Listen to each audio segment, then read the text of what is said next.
Welcome, ladies and gentlemen, to this spooky and mysterious battlefield. We have a 2v2 here in Medieval 2 Total War battle replay on Death's Track. And this is a replay sent in by Emperor of the Great Unknown. He is playing as this mighty Scottish army here. It's really awesome army here. If you look at it real quick, there's a lot of unique Scottish troops. Also, my name is Pixelated Paulo, of course, and thanks for stopping by, like always. Another reason why I wanted to show you this replay, well, if you look at the opposing team here, you look at England, if you look at the player name, it says Pixelated Apollo. Well, I wasn't even on my computer when these players, or when this match was underway, and I know that because Emperor Great Unknown was messaging me after he played this match saying, "Are you mad? What happened?" I was like, "What are you talking about, mad?" And he's like, "Well, after we played, you left kind of upset." And I was like, I wasn't even on my computer. So someone has taken my identity and they are pretending to be me playing Medieval 2 Total War. And I would never bring an English army like this. This is an awful army. No, I'm just kidding. It's not awful, but I wouldn't bring an English army like this. I'll get to that later when I'm telling you the army comps. But yeah, someone has taken my identity. I honestly thought this day would never come, but someone took my name. They're pretending to be me, which honestly I don't care. I'd appreciate it that they would stop, because I don't want them to like troll and like make people think it's actually me. I would never troll in this game or say mean things to other players or anything like that. But if you see me online in Medieval 2 Total War, just be careful because it might not be me. Honestly, I don't know how to prove it to you because the name is identical. So yeah, be careful out there because it might not be me. But let's go ahead and get into this battle. Let's check out the armies here. Of course, we have Emperor Great Unknown playing as Scotland. His ally over here playing as the mighty Byzantine Empire. Two very unique factions that do not get enough appreciation. But yeah, Byzantine Empire is being commanded by DOC Holiday, so pretty awesome. And we have the Turks teaming up with the English army here. Turks being commanded by Dumman, I think is how you pronounce your name, Dumann, Dumman. So yeah, he's playing as the Turks, and again, this is the English army. I'm not going to call him the Pixelated Paulo or Pixelated Paulo or whatever. I'll just call him my evil twin or something. So I'll just reference him to the English army. Or here comes the English army, not, oh, here comes Apollo, because that's not true. But anyways, let's go ahead and check out the army cops, starting with Scotland. In the front lines here, he's got 4 units of Highland archers. Pretty badass archers here. I'm so glad he's bringing the Scottish army. I haven't seen them in a long time. In fact, I need to play them in some matches in the future. And protecting them, he's got 2 units of Spear Militia. Pretty cool. And behind the Spear Militia, he's got 4 units of Highlanders. This light infantry with their axes. Very, very badass. Very cool. And he's got another special Scottish axe unit here, the Gaelics is I think how you pronounce it. He's got 4 units of them with their powerful axes.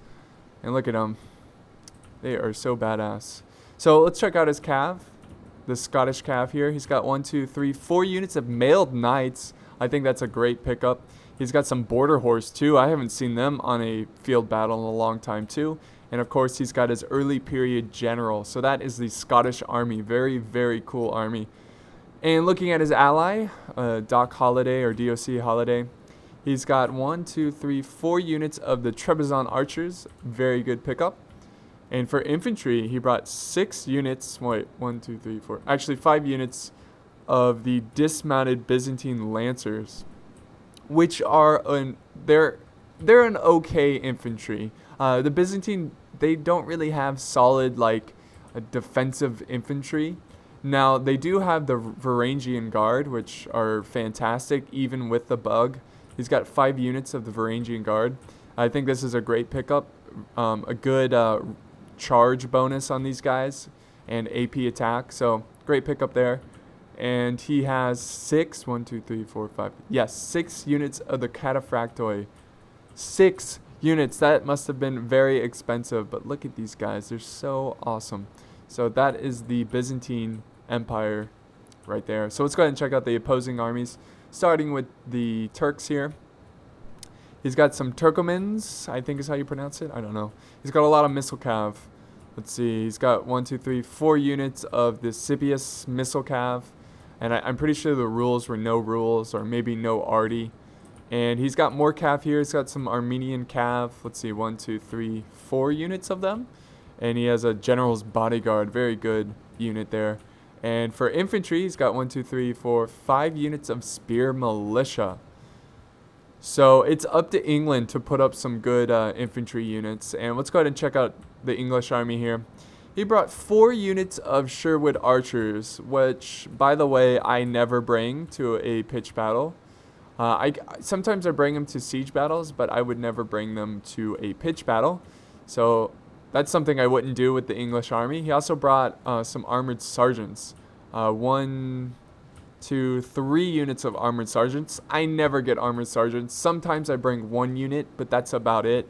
So he's got 3 units of armored sergeants. And he has 6 units of feudal knights. Now, I definitely do not get more than 4 units, more than 4 of a unit. He brought 6 of them, which was it had to have been very expensive, and they all have armored upgrades.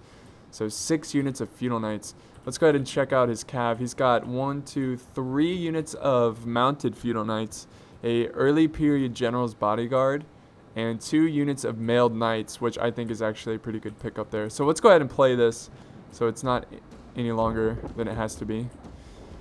Any longer. Alright, so here comes the Turks. They're going to try to get in range here.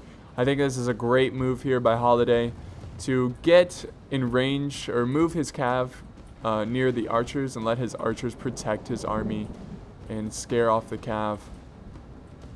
But that's going to be a lot to deal with all these missile cav. And look at this. Oh, he has some Allen light cav. I didn't even see that. And he's charging into these cataphractoi. I think he's really misusing these Allen lights. Allen lights are great for killing archers. He could have charged after the archers. They were completely unprotected. And it looks like Scotland is moving over to the Byzantine Empire. They're going to kind of team up here, form a mega super army. So the Allen light, they broke, but they should return to this battlefield. Here we go. Here comes the general's bodyguard. Look at this. I'm not sure if the general is in this unit. I don't know, but here comes the border horse. I really want to see these guys in action. Border horse, excellent at chasing down missile cav because they're so quick. He is also charging in his mailed knights, just trying to scare off those missile cav. But it looks like they've got one contained here. Oh no, this is another Allen light cav unit. He's actually got like 3 units of Allen light. Why did I not see that when I was doing the army comps? I do not know. That is one mystery I will never understand. No. But yeah, we have the border horse. It looks like he's trying to flank around here. And we also have the Highlanders, the archers, trying to get in range. They're going to help silence these mounted bows. But let's check out what's going on over here. We have England charging into the Byzantine infantry here, Holiday's infantry. And yeah, look at this. He's going to try to save his archers. That was a pretty good move here by England, using his mailed knights, going after archers. But here comes the rest of his army. Trying to get his Sherwood archers in range. This is a pretty crazy battle. I like this. This is not very, this is not a standard battle. You know, there's no standard rules, so you got really unique armies fighting each other right now. And look at, they've pushed these mounted bows all the way towards this little village here. Oh, look at, this is a nice village. Very nice. So let's check out what's going on now.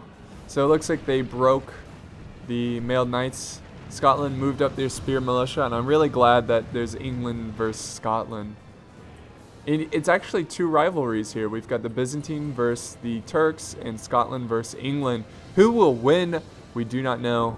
But so far, it's looking pretty good for Byzantine and Scotland. I think they did an excellent job at containing these mounted archers. Those and the Allen Light, which have returned. We do have some Cataphractoi a little bit too far from his army. He might lose this unit, but they are killing the Allen Light. And what's going on over here? Let's see. We've got more mailed knights. They're routing. So Emperor of the Great oh, here we go. More cav fights going on. We've got the Turk cav going after this Byzantine cav. And this is very, very epic. A lot of cav fights going on right now. And here comes some mailed knights. Going to get a good charge in there. Definitely with the mailed knights, you need good charges. And we've got the Turk spear militia. They're going to support their cav.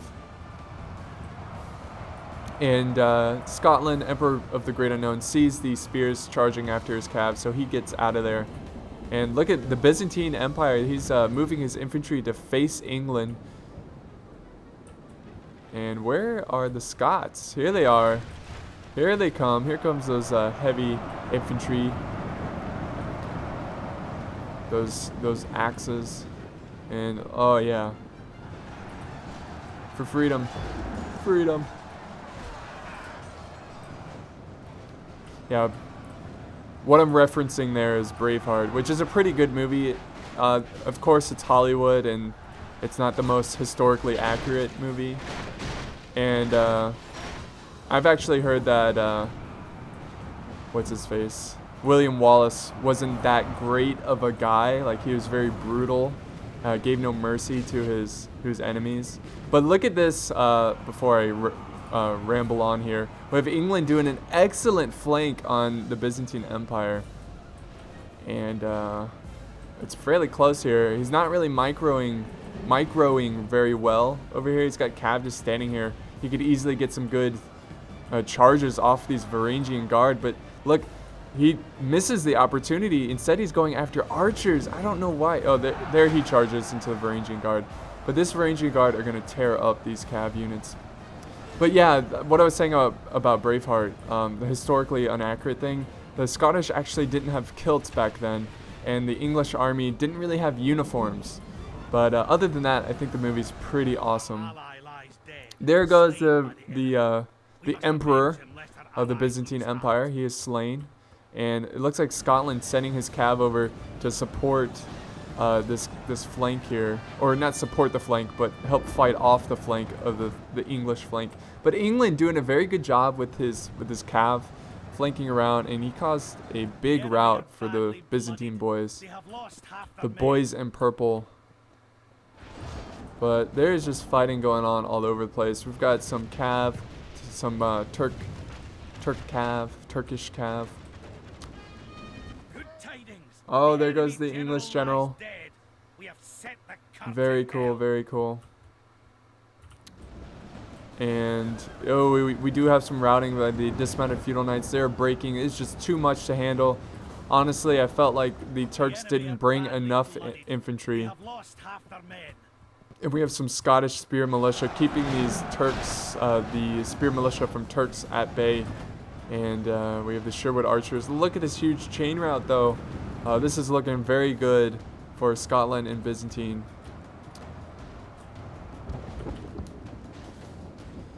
So I really appreciate Dunman using the Turks and trying to, use a really unique army. Though I don't think it really worked out for him.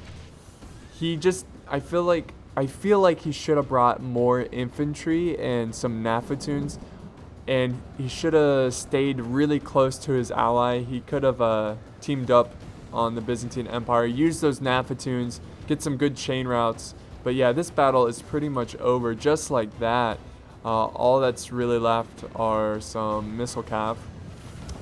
So let's see if they can turn this around. They're going to have to kill a lot of troops here. We have the Highland archers just standing there looking pretty. But we do have a mid-defeat. He sees no hope in this battle, and he's going to return home to modern-day Turkey.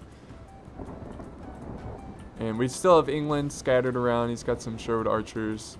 England's going to go back home to England in defeat as William Wallace leads this grand Scottish army. Very awesome battle. I love the scenery too. I should do something for Halloween, like Halloween Day, have like a spooky battle. No. But yeah, this was a great battle replay. I'm gonna go ahead and fast forward and check out the end results. Pretty much this is all that's left of England. I'm actually surprised that Emperor of the Great Unknown couldn't tell that this wasn't me, because that's not really my play style. But it's like Troy when never mind. Alright guys, so here's the end results. Emperor of the Great Unknown doing a pretty good job here, getting 426 kills with 365 prisoners. He could sell a prisoner once a day for a year. Very awesome. And DOC Holiday, or Doc Holiday, getting a lot of kills. He sent in his army first into that English army, and he got 529 kills with 211 prisoners.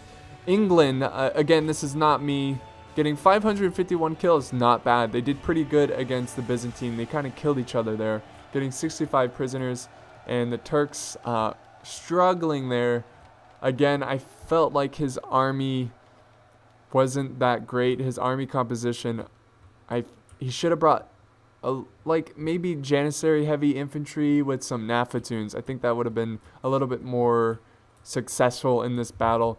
But I hope you enjoyed this, guys. And remember, there's someone pretending to be me. This is not me at all. So be careful who you play with. If you think it's me, it might not be me. Just letting you guys know that. And I appreciate you guys sticking around watching this video, and I'll see you next time.